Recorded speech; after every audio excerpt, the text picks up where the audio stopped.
Everyone, आज हम करते हैं टीचिंग एप्टीट्यूड के नेक्स्ट इंपॉर्टेंट क्वेश्चन। तो चलिए स्टार्ट करते हैं। स्टार्ट करने से पहले अगर आपको मेरी वीडियो अच्छी लगे तो प्लीज़ लाइक किया करो, सब्सक्राइब किया करो, कमेंट जरूर किया करो। क्वेश्चन 17 है, इससे पहले हमारे 16 क्वेश्चन हो चुके हैं। Spare the rod and spoil the child gives the message that, कि क्या मैसेज देती है। Option a, punishment in the class would be ban, या corporal punishment is not acceptable, या undesirable behaviour must be punish, children should be beaten with rod. Sorry, इस पे पहले ही मेरा ऑप्शन पे ठीक हो गया है। इसमें इसका राइट ऑप्शन है कि अनडिज़ायरेबल बिहेवियर मस्ट बी, कि जो बिहेवियर हमें लगता है कि वो अनडिज़ायरेबल है, जो हम नहीं, गलत बिहेवियर होता है, उसको पनिश होनी में, उसको बच्चों को पनिशमेंट देनी पड़ती है। क्योंकि अगर बच्चे हम घर में ही देखते हैं, अगर हम उनको बचपन से ही गलत आदतों के लिए ना डांटें तो बड़े होकर वो बहुत ज़्यादा गलत लाइन में जा सकते हैं। तो वही है, जब हम बिहेवियर गलत होता है किसी का तो वो हम बचपन में सिखाते हैं कि हाँ, बड़ों को कैसे कहना मानना है, किस बात पे बच्चों, अगर बच्चे बिना बात से गुस्सा करते हैं तो हम उसके लिए भी डांटते हैं। तो ये ज़रूरी होता है अनडिज़ायरेबल बिहेवियर पर। इसके में एक्सप्लेनेशन है, spare the rod and spoil the child means that children go haywire if not punished for delinquency. So the message is that undesirable behavior should be curbed by the punitive action. वही है कि अगर, इसका मतलब है कि अगर बच्चों को ना पनिश किया, इफ़ नॉट पनिश्ड फॉर डेलिकेंसी, अगर बच्चों को बचपन में बोलते हैं बाल अपराधी होते हैं, अगर उनको बचपन में वही है, उनको एक माहौल ऐसा मिल गया या कुछ भी, बहुत से रीज़न होते हैं उनके बाल अपराधी बनने में, तो वही है, अगर बच्चों का अनडिज़ायरेबल बिहेवियर दिखता है तो हमें उसको रोकने के लिए उनको डांटना पड़ता है, पनिश देनी पड़ती है। ठीक है। 18th क्वेश्चन है, pitch the teacher voice in the classroom is described, कि जो टीचर की वॉइस है क्लासरूम में उसकी पिच क्या है, लैंग्विस्टिक या पैरा लैंग्विस्टिक या नॉन लैंग्विस्टिक या माइक्रो लैंग्विस्टिक। तो इसका राइट आंसर है पैरा लैंग्विस्टिक। ठीक है। लैंग्विस्टिक होती है भाषा, ये सिर्फ भाषा है, ये कोई भाषा नहीं है। पैरा लैंग्विस्टिक होती है जिसमें अलग अलग की भाषा, सिर्फ एक हम लैंग्वेज नहीं करते, उसमें बहुत चीज़ें इन्वॉल्व होती हैं। जैसे ये है, paralinguistic are the accepted aspects of spoken communication that do not involve linguistic, the language with the grammar, syntax and phonetics and pitch of a voice is thus paralinguistic। ठीक है। कि सिर्फ एक ये तो नहीं होता कि भाषा ही सिर्फ उसमें एक इन्वॉल्व होती है, भाषा के अलावा भी उसमें जो लैंग्वेज होती है, जैसे ग्रामेटिकली, सिंटैक्स, जिसको हम हिंदी में बोलते हैं वाक्य विन्यास, ध्वन्यात्मक, ये इसलिए इसकी पिच क्या मानी जाती है टीचर्स की, पैरालिंग्विस्टिक। ठीक है। Which of the following statement is correct?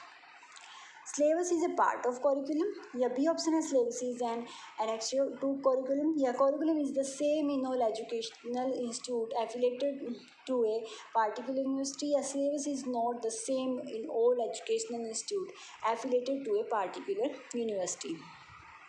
सबसे पहले इसका जो राइट आंसर है वो है हमारा syllabus is a part of curriculum। ठीक है। अब देखते हैं हम इसकी explanation. Syllabus is a part of curriculum. Curriculum is an umbrella term encompassing all academic and co-academic activities within the school premises। ठीक है।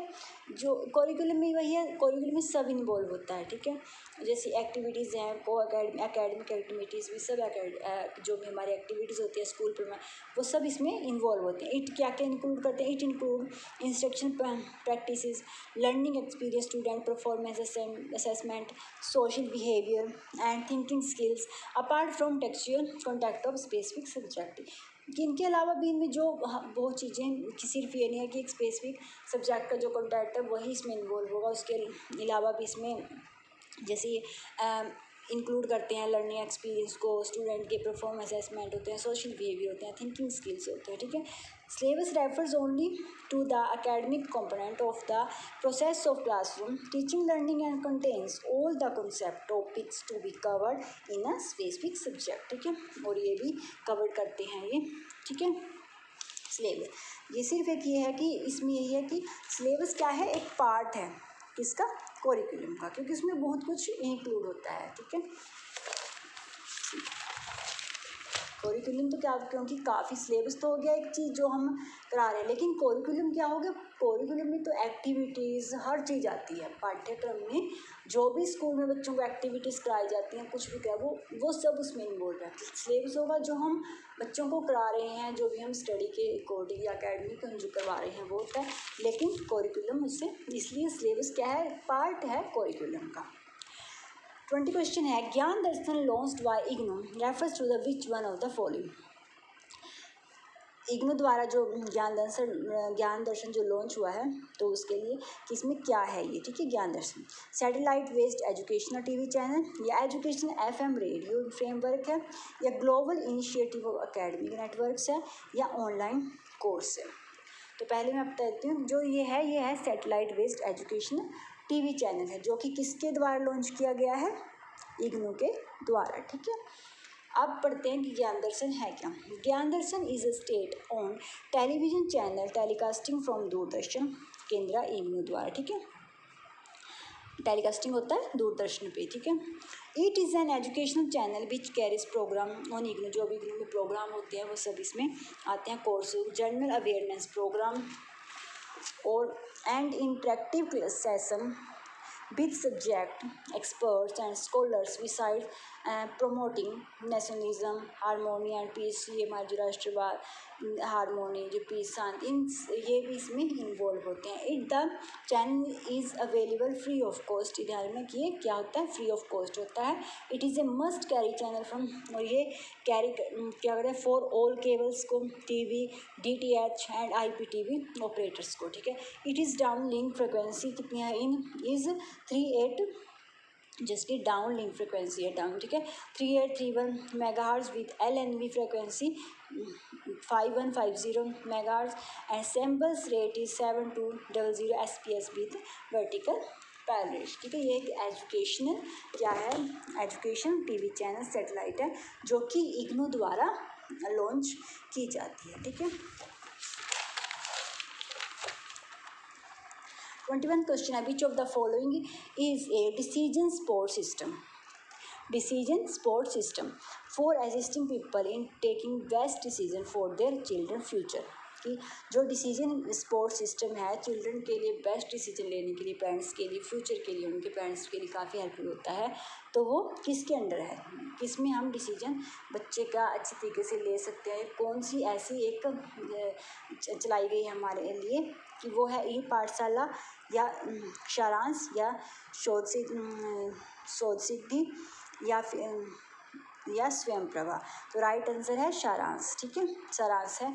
अब हम पहले जानते हैं सारांश के बारे में, उसके बाद वन बाय वन सबके बारे में जानेंगे। सारांश क्या है, इंडिया डेवलप गेटवे, इसकी शॉर्ट फॉर्म है INDG, ठीक है, has developed a portal named Saransh, क्या नाम है, Saransh, that would work as a decision support system for assisting people in taking decision for their children future, मतलब कि क्या करती है, हेल्प करती है बच्चों के लिए फ्यूचर में हम क्या डिसीजन लें, किस तरीके से, इसमें काफ़ी हेल्पफुल होती है हमारे लिए। Saransh will work as a tool, एक टूल के रूप में काम करता है, for comprehensive self review and analyze for CBSE affiliated जो स्कूल हैं एंड पेरेंट्स। ये क्या करता है कि हाँ, जैसे स्कूल के द्वारा इस तरीके से जुड़ा होता है कि फिर स्कूल में हम जाते हैं तो बच्चों का हमें मोटिवेट किया जाता है कि आप इस तरीके से करें, ये बच्चे के लिए ज़्यादा बेस्ट है, ये है। तो इस तरीके से बच्चों के जो हम एक पेरेंट्स के लिए, स्कूल सबके लिए हेल्पफुल होता है कि हम डिसीजन ले सकें अपने बच्चों के लिए, फ्यूचर के लिए। It enable them to analyze students performance in order to take remedial measure. Saransh bring schools teachers, क्या करता है Saransh, school teacher and parents को क्लोज ले आता है, ठीक है, so that they can monitor the progress of student and help them to, तो वे मॉनिटर करते हैं प्रोग्रेस को बच्चे की, और हेल्प करते हैं इम्प्रूव देयर परफॉर्मेंस, उनकी परफॉर्मेंस को इम्प्रूव करने में। तो आगे देखते हैं, हमारा ऑप्शन है ई पाठशाला। ई पाठशाला क्या है, national council of education research and training, NCERT। NCERT की फुल फॉर्म क्या है, national council of educational research and training, ठीक है। And ministry of education had come up with the पाठशाला a few years back showcase all education resources. It consists इसमें सभी लाइब्स एक हम अगर कहें तो एक लाइब्रेरी के रूप में जिसमें सब हर तरीके का हम कह सकते हैं कंटेंट मिल जाता है। It consist of digital text book, videos, grade learning materials, audio books and more for the parents, teachers and educators के लिए, ठीक है। तो ये भी ई पाठशाला जो है एक लाइब्रेरी के रूप में जिसमें हम सारा कंटेंट हमें हर कोर्स का मिल जाता है। और आगे है सालसिद्धि, तो ये है developed by national university of educational planning and administration, किसके द्वारा डिवेल्प की गई, national university of education planning and administration, short form है NUEPA। इट एम्स, इसका एम क्या है, it aims to enable school evaluate their performance in a more focused and strategic manner and facilitate them to make professional judgement for improvement, ठीक है। Performance के लिए क्या है, जो भी स्कूल में जब एवेल्यूएट करते हैं उनकी परफॉर्मेंस को, स्ट्रेटजी को, तो इनके लिए ही बनाया गया है सालसिद्धि, ठीक है। आगे है लास्ट जो हमारा है स्वयं प्रभा। स्वयं प्रभा क्या है, इज़ एन एजुकेशनल, ये भी हमारा एजुकेशन लर्निंग प्लेटफॉर्म है। इनिशिएटेड किसके द्वारा किया गया है, ये ध्यान रखना क्योंकि ये किया गया है डिवेल्प NUEPA के द्वारा, यानी कि national university of education planning administration का स्वयं प्रभा किया गया है, जो इनिशिएट किया गया है ministry of human resource development, यानी कि MHRD, short form ministry of human resourcement develop. कई बार शॉर्ट फॉर्म भी पूछ ली जाती, फुल फॉर्म भी पूछ ली जाती है। Available through 34 initial 32 DTH channel, this initiative provide an educational progress on television. तो ये थी आज की वीडियो, अगर अच्छी लगी तो प्लीज़ लाइक किया करो, सब्सक्राइब किया करो। Thank you.